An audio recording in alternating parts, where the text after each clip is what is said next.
kami umat-Mu. Engkau hadir di dalam pujian penyembahan kami umat-Mu Tuhan. Kami mau nyatakan, kami mau mengiring-Mu seumur hidup kami, mengasihi-Mu lebih lagi Tuhan, mencintai-Mu, melakukan kebenaran firman-Mu. Itulah yang menjadi komitmen kami anak-anak-Mu di tempat ini. Terima kasih Bapa di sorga buat pagi hari ini. Oleh anugerah-Mu kembali kami boleh bersekutu dengan Roh-Mu, datang memuji menyembah-Mu yang adalah kehendak-Mu dan perintah-Mu Tuhan Yesus. Terima kasih buat setiap kami, buat seluruh pelayan-pelayan yang sudah berjerih lelah. Semua Engkau perhitungkan sesuai janji firman-Mu. Terkhusus buat seluruh umat-Mu yang sudah Engkau tuntun, Engkau mampukan datang menyembah-Mu, di mana banyak orang yang mungkin tidak sanggup melakukannya di hari-hari terakhir ini. Tapi kami bangga dan bersyukur, Kau kuatkan, Kau mampukan, Kau tuntun anak-anak-Mu datang bersekutu dengan-Mu. Karena kami perlu Tuhan dalam hidup ini Tuhan. Berkati jam ini dari awal sampai selesai. Ambil alih Roh Kudus, curahkan kuasa-Mu dengan melimpah. Lawat jamaah kami dari depan sampai belakang. Biar lewat kebenaran firman-Mu yang kami dengar pagi hari ini, kami dikuatkan, diteguhkan iman percaya kami, dibangkitkan semangat gairah kami, dibaharui hidup kami, sehingga semakin hari Tuhan kami semakin serupa segambar dengan Tuhan. Karena untuk itulah kami ada di tempat ini. Segala sesuatu yang bukan dari Tuhan, yang mau mencuri benih firman, yang mau mengganggu konsentrasi umat Tuhan mendengar firman, aku usir dalam nama Yesus. Kami percaya kuasa darah Yesus melingkupi tempat ini. Kekudusan-Mu ada di tempat ini Tuhan. Roh-Mu berjaga-jaga, ambil alih sepenuhnya. Biar lewat pemberitaan firman hanya Yesus yang diberitakan, kemuliaan Tuhan dinyatakan, jemaat-Mu diberkati. Terpuji nama-Mu. Kami siap, kami percaya firman Tuhan. Kami siap diberkati oleh firman Tuhan yang hidup. Dalam nama Yesus yang adalah firman Tuhan ini, kami berdoa bersyukur. Semua kita yang percaya dan siap diberkati firman Tuhan, sama-sama katakan amin. Berikan tepuk tangan yang terbaik untuk Tuhan. Sebelum saudara duduk, saya mau saudara tos atau salam kanan kiri depan belakang saudara, katakan selamat beribadah sobat. Salam saudara yang diberkati oleh Tuhan. Boleh lambaikan tangan saudara, shalom. Apa kabar kita pagi hari ini? Sukacita, diberkati, penuh kuasa dan Berikan tepuk tangan untuk Tuhan. Sebelum kita dengar firman saudara, saya rindu meminta teman-teman ada yang pertama sekali hadir di tempat ini.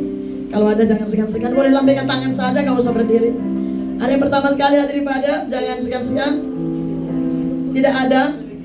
Oke, nggak apa-apa. Nanti kalau ada yang belum kenal, silahkan kenalan satu dengan yang lain. Amin. Karena saudara, kalau ada yang pertama sekali, saudara bukan orang asing di tempat ini, tapi saudara adalah bagian dari keluarga besar GBI Bahasa Bandar Sanwe Kuala Lumpur Malaysia. Katakan amin. Haleluya, puji Tuhan. Hari ini kita akan dengarkan firman Tuhan. Mari kita buka Alkitab kita. Saya berharap dan memohon dengan segala kerendahan hati, waktu yang sangat singkat, 2 jam dari awal sampai selesai ibadah kita, hanya 2 jam kita beribadah kepada Tuhan. Oleh karena itu saya mohon dengan sangat di hadapan Tuhan supaya saudara abaikan dulu mungkin panggilan, WhatsApp atau apapun dari handphone saudara. Yang tidak bawa Alkitab, biarlah saudara boleh lihat ke depan saja, karena ada firman Tuhan nanti di sini, sehingga saudara lebih konsentrasi. Dan saya percaya sebagaimana kita menghargai, menghormati Tuhan, karena segala sesuatu dalam hidup ini adalah tabur tuai. Alkitab mencatat, orang yang mengasihi aku, kata firman Tuhan yang ada di Amsal dan di Mazmur, akan kukasihi. Memang semuanya kita dikasihi oleh Tuhan, namun ada kasih yang spesial. Nah, saudara, sebagaimana kita menghargai Tuhan, hadiratnya dan firman-Nya, demikian sebenarnya Tuhan akan menghargai dan menghormati kita dalam kehidupan kita di muka bumi ini. Amin. Haleluya, puji Tuhan. Berikan dulu senyum sama kanan kiri saudara, katakan saya siap diberkati oleh firman Tuhan. Loh, sekali lagi saya siap diberkati firman Tuhan. Saya siap diberkati firman Tuhan. Amin. Silakan matikan dulu kipas ini, Bu Rahasia. Oke, kita buka kitab Petrus. 1 Petrus 1 mulai dari ayat 3 dan sampai ayat yang ke-9. Judulnya di atas, surat Petrus yang pertama, karena ada 2 kitab yang ditulis oleh Rasul Petrus. Surat Petrus yang pertama, judulnya di atas pengharapan, iman dan kasih.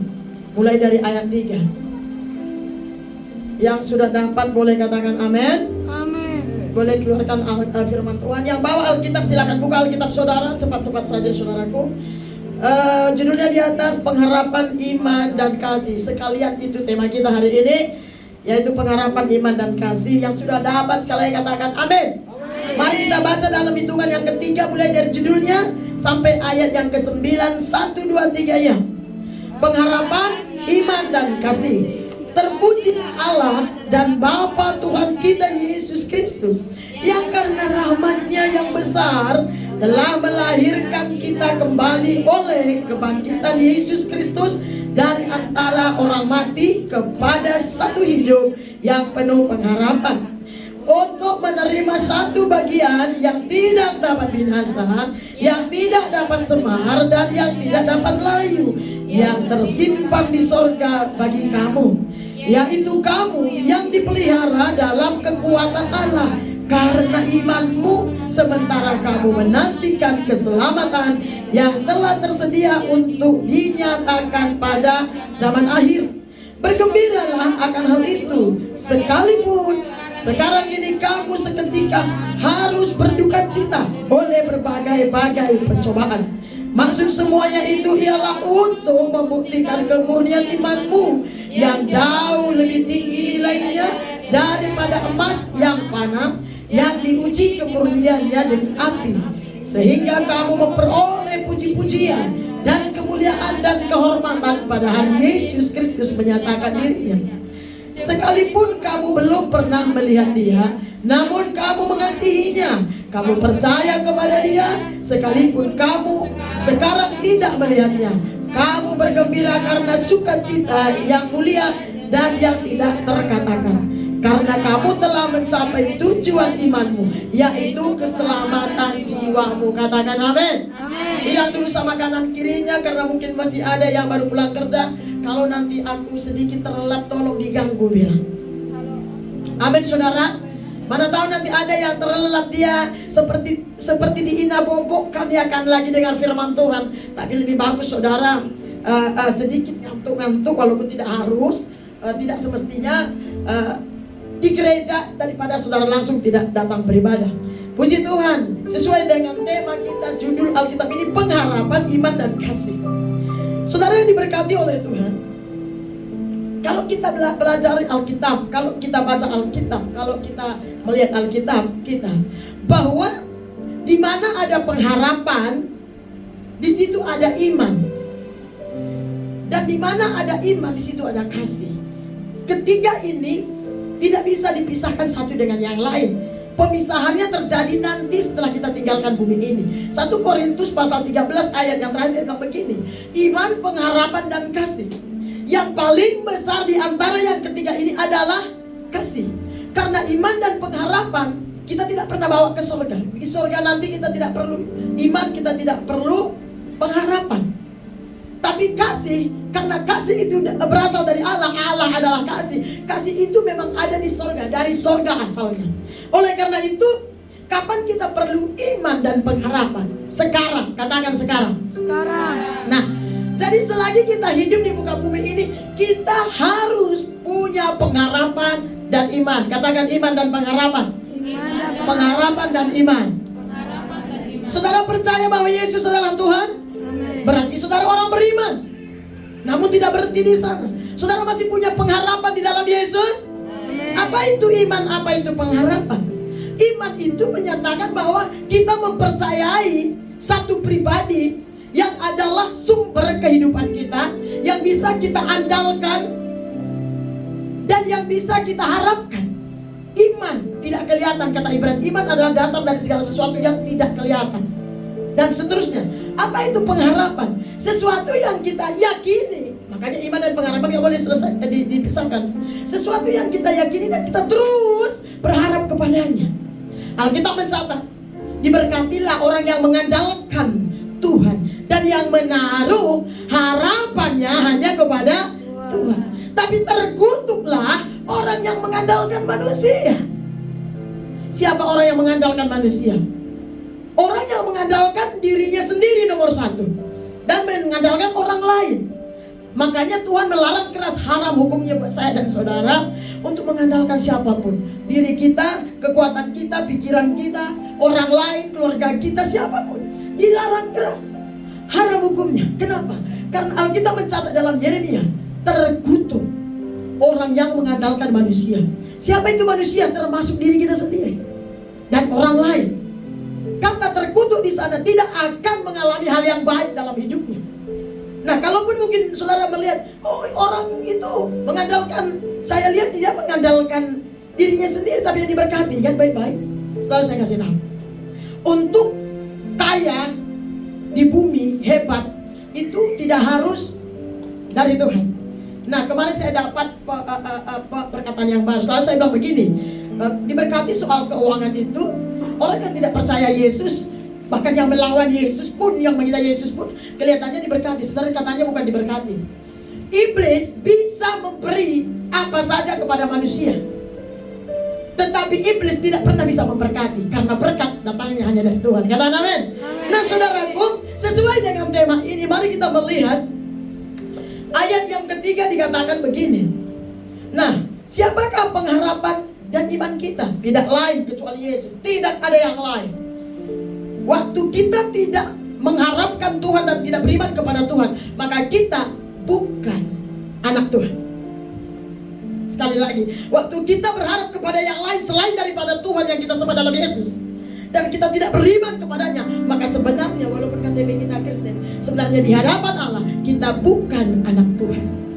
Karena anak selalu mengharapkan bapaknya. Secara duniawi saja, anak nggak pernah mengharapkan bapak orang lain, betul? Kalau dia anak pasti diharapkan bapaknya dan mamanya.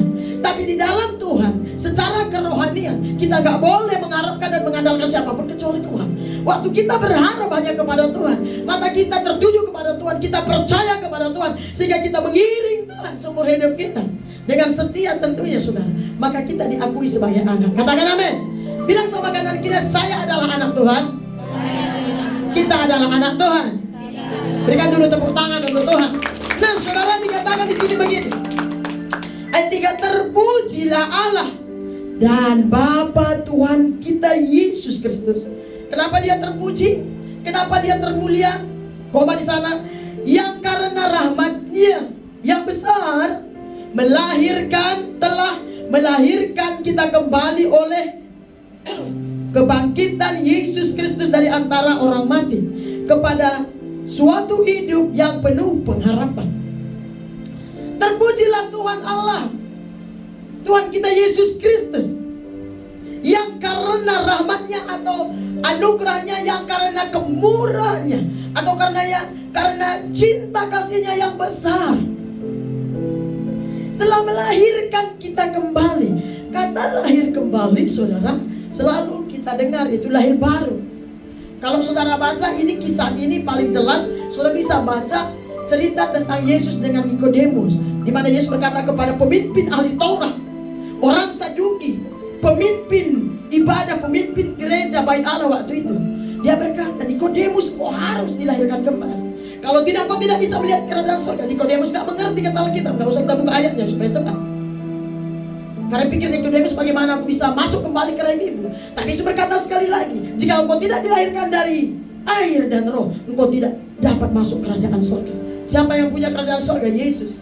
Kalau Yesus yang berbicara, pasti terjadi. Sedangkan semua firman Tuhan kalau berbicara, karena itu semua pewahyan, pasti akan terjadi. Firman Tuhan harus diketahui. Nah, yang di sini dikatakan Rasul Petrus ini, terpujilah Tuhan kita, Allah kita di dalam Yesus, yang karena rahmatnya atau kasihnya, kemurahannya yang besar, telah melahirkan. Kata telah di sana, telah melahirkan kembali, telah melahirkan kita kembali atau melahir barukan. Oleh karena kebangkitan Yesus Kristus dari antara orang mati kepada suatu hidup yang penuh pengharapan. Saudara, sebentar lagi kita sedang mempersiapkan perayaan Natal, untuk menyambut perayaan Natal kita. Amin. Semuanya bersukacita. Amin. Saudara, kita bersyukur karena Yesus mau lahir ke bumi untuk menebus dosa kita.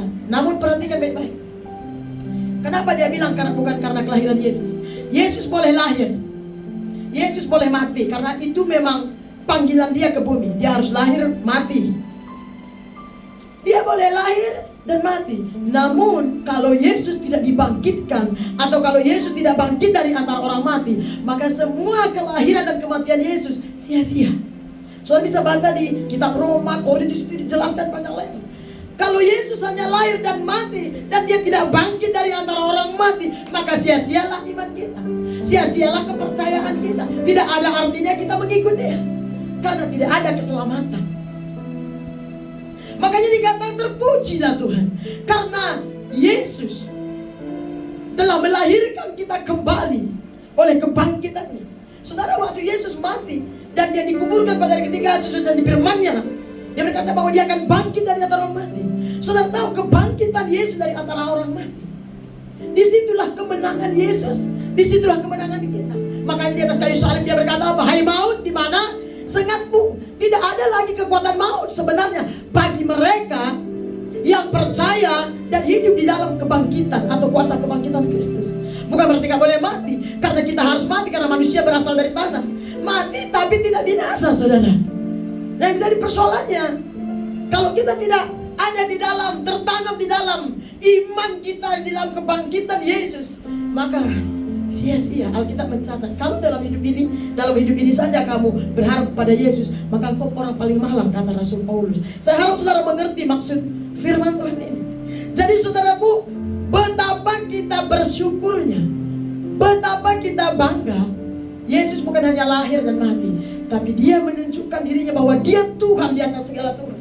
Karena tidak ada siapapun yang pernah berkata bahwa dia mati dan bangkit dari antara orang mati. Dan Alkitab mencatat, kitab suci kita orang Kristen mencatat bahwa setelah Yesus bangkit, dia tidak hanya bangkit tapi dia naik ke sorga, membuktikan bahwa dia datang dari surga. Sampai hari ini tidak ada seorang pun yang pernah ke sorga, tapi Yesus juru selamat kita, Tuhan kita. Alkitab mencatat dia bangkit dari antara orang mati, dan pada itu dia naik ke sorga. Katakan amin. Nah, oleh karena itu kita bersyukur. Nah, sesuai dengan tema kita, pengharapan dan iman. Kenapa kita harus berharap kepada Tuhan? Karena kita mencatat pengharapan di dalam Yesus adalah pengharapan yang tidak akan pernah mengecewakan saya dan saudara. Iya dan amin firman. Kenapa kita beriman hanya kepada Yesus? Percaya bahwa Yesus adalah Tuhan dan Juru Selamat penebus dosa umat manusia. Karena hanya di dalam Yesus ada janji keselamatan, hidup kekal, masuk kerajaan sorga, hidup bersama Tuhan di kerajaan sorga kelak. Amin. Berikan dulu tepuk tangan untuk Tuhan. Kita bersyukur buat anugerah Tuhan ini. Tidak ada yang lain. Oleh karena itu, saudara jangan pernah mengharapkan dan mengandalkan apapun dan siapapun, karena semuanya itu mengecewakan. Saudara kalau mengharapkan manusia, percayalah lambat tapi pasti satu saat saudara akan kecewa. Saudara kalau beriman kepada manusia, mengandalkan manusia, bahkan mengandalkan apa yang kita miliki, satu saat kita akan kecewa. Karena tidak ada yang pasti di dunia ini kecuali Yesus dan firman-Nya. Amin. Nah, saudaraku, perhatikan. Makanya saudara ada satu pujian kita yang begini. Karena semua puji-pujian kita anak Tuhan kan berasal daripada firman. Sebab dia hidup, ada hari esok. Sebab dia hidup, ku tak gentar. Kenapa? Karena ku tahu siapa yang pegang. Dia pegang hari esok. Hidup jadi berarti sebab dia hidup. Amin. Jadi hidup kita ini gak ada artinya kalau Yesus tidak bangkit dari antara orang mati. Makanya di sini dikatakan pengharapan, iman dan kasih. Artinya apa, saudara? Pengharapan dan iman kita harus tertuju kepada Yesus Kristus yang adalah juru selamat hidup kita. Nah, sehingga siapa yang percaya kepada Yesus bahwa dia sudah bangkit dari antara orang mati, diselamatkan. Mari buka Roma. Kitab Roma pasal yang ke-10. Kitab yang sudah dihafal, ayat hafalan kita sebenarnya ya. Kitab Roma pasal yang ke-10.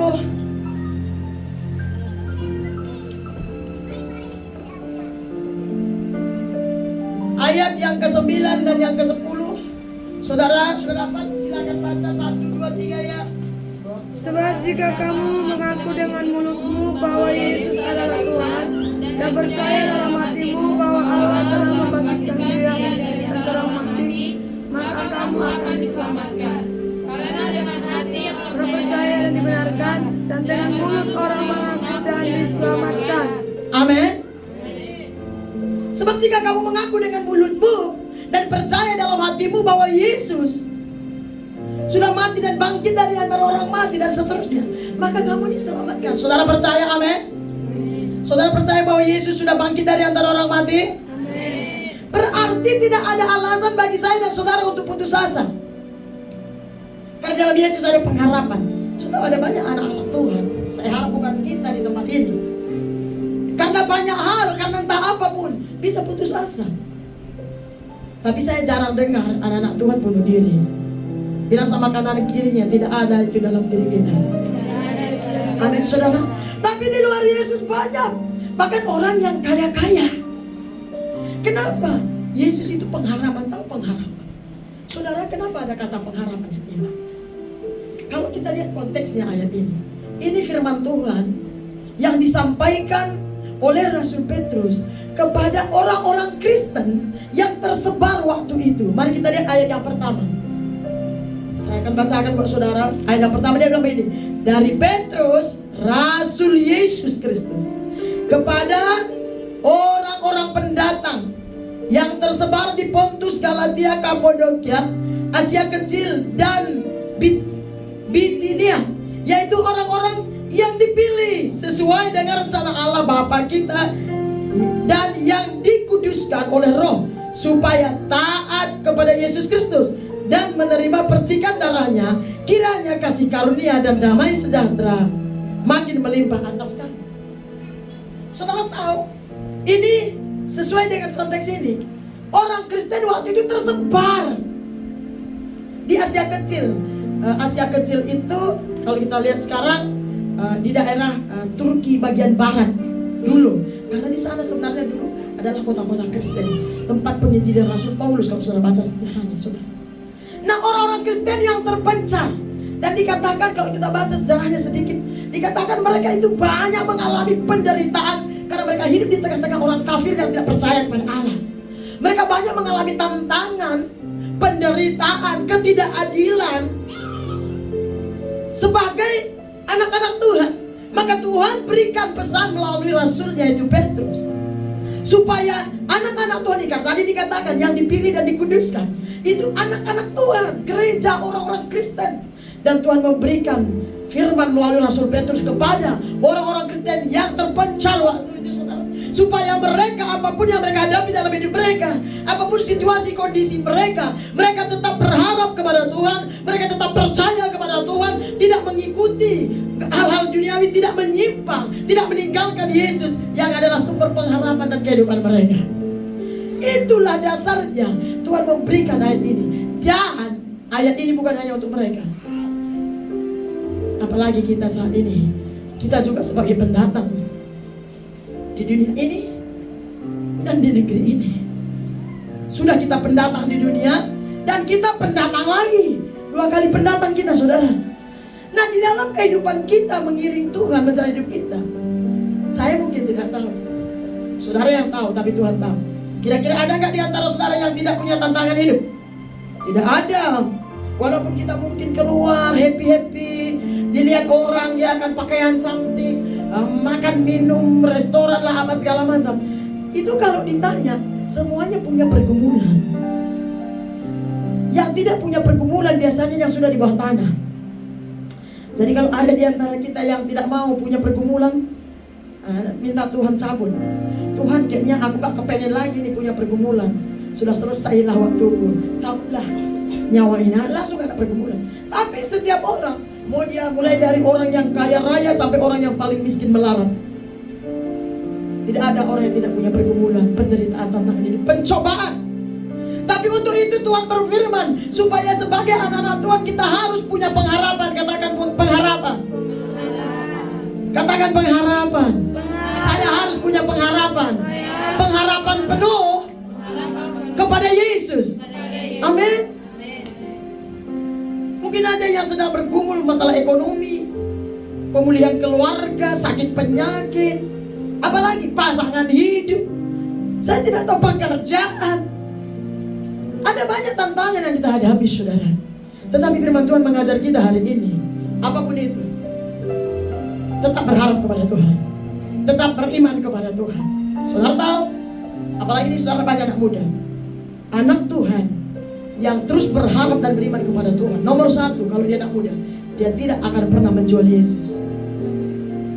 Kenapa anak-anak Tuhan dari dulu bahkan sekarang paling banyak orang-orang Kristen, mau laki-laki mau wanita, selalu bisa meninggalkan Yesus alias menjual Yesus seperti Yudas. Saudara tahu kenapa? Karena sebenarnya dalam hati kecilnya dia tidak punya pengharapan akan Tuhan. Dia tidak punya iman yang kuat seperti yang Alkitab katakan. Dia tidak percaya. Mungkin dia pikir ya sudah lama saya single jomblo dan sampai sekarang belum dapat gitu. Saya tunggu sih Matius, Markus, Lukas, tapi kagak ada. Saya tunggu Maria gitu ya kan, Deborah, Ruth, Naomi, tapi gak ada. Sehingga dia ambil keputusan. Dia bilang begini, yang lain pun bisa nanti kita Kristenkan. Saya mau kasih tahu sama saudara, 0,0% ada dari sekian ribu, 1000 mungkin 2 orang begitu. Nah ini ciri-ciri orang yang tidak punya pengharapan di dalam Yesus. Kalau dia punya pengharapan di dalam Yesus sekalipun tidak kelihatan, dia akan tetap percaya. Kalau dia berdoa dengan benar kepada Tuhan. Karena untuk sedikit untuk pasangan hidup, saudara tahu, yang pertama yang mau kita memiliki pasangan bukan kita, tapi Tuhan. Makanya pernikahan itu bukan karena kita cinta, dia cinta, cocok, bukan. Itu salah. Walaupun itu perlu, itu poin-poin aja. Pernikahan di dalam Tuhan bukan karena Anda cinta dan yang lain cinta sama Anda, tapi pernikahan di dalam Tuhan adalah karena kehendak Allah. Alkitab mencatat tidak baik manusia itu seorang bilang sama kanan kirimu yang belum menikah, tidak baik kau sendiri, kata Tuhan. Amin. Tuhan berkata maka aku akan menjadikan penolong. Tidak baik kata Tuhan. Jadi pernikahan itu inisiatif Tuhan, bukan inisiatif kita. Kita cuma menjalaninya. Ini salah satu bicara soal pengharapan dan iman. Tidak baik manusia itu seorang diri, tapi bukan berarti kita menghalalkan segala. Kalau memang saudara beriman kepada Tuhan, lambat tapi pasti engkau pasti ketemu dengan orang yang tepat. Amin. Makanya kemarin kita bahas ya di BBS, segala sesuatu Yesus berkata apa? Matius, mintalah maka akan diberi kepadamu, carilah maka engkau akan mendapat, ketuklah maka pintu akan dibuka. Saudara mintanya di mana? Jangan minta sama siapapun, minta kepada yang empunya. Siapa empunya semua manusia? Yesus. Minta sama dia, cari dalam hadiratnya. Apa maksudnya? Emang ada dalam hadiratnya? Kalau kau temukan Tuhan, maka kau akan mengerti. Makanya orang kalau dekat dengan Tuhan, dia full pengharapannya kepada Tuhan.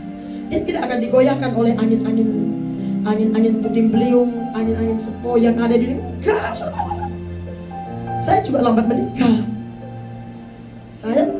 Saya langsung gak kenal siapa-siapa pun. Karena setelah saya lahir baru, saya putuskan semuanya yang namanya cinta-cinta saya. Karena begitu saya jatuh cinta sama Yesus, cinta yang lain hampa rasanya. Serius, saya ngomong di depan Tuhan. Calon saya putuskan setelah saya lahir baru. Padahal dia menunggu saya untuk menikah. Janji saya cuma 2 tahun jadi TKI, sambil menunggu dia selesai kuliah. Karena saya bukan anak kuliahan, dia kuliah. Jadi dia gak boleh menikah karena mamanya kalau belum selesai kuliah. Itu salah satu saya pergi ke Malaysia. Tapi 6 bulan saya di Sungai W jadi TKI, Tuhan tangkap hati saya.